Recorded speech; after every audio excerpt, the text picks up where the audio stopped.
একবার এক 20 বছরের ছেলে তার বাবার সাথে ট্রেনে করে কোথাও যাচ্ছিল এবং ছেলেটি জানালার কাছে বসে বাইরের দিকে তাকিয়ে তার বাবাকে বলছিল, দেখো বাবা, সমস্ত গাছগুলো কিরকম পেছনে চলে যাচ্ছে।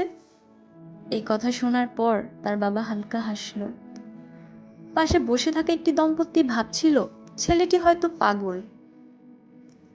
ঠিক তখনই আবার ছেলেটি বলল, দেখো বাবা, সমস্ত মেঘগুলো যেন আমাদের সঙ্গে সঙ্গে যাচ্ছে। আবারও তার বাবা একটু হাসল।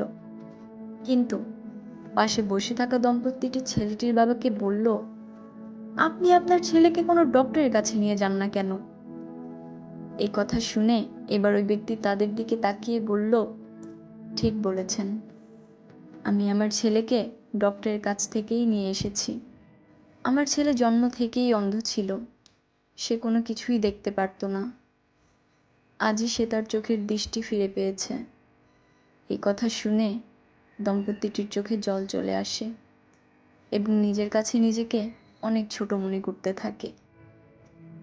বন্ধুরা, এই পৃথিবীতে প্রতিটি মানুষের একটি অতীত আছে। তাই কারো সম্বন্ধে কোনো কিছু না জেনে কখনো কারোর বিচার করবেন না, তার সম্বন্ধে কোনো কিছু বলবেন না। কারণ হতে পারে সত্যিটা সামনে আসার পর আপনাকে আফসোস করতে হয়।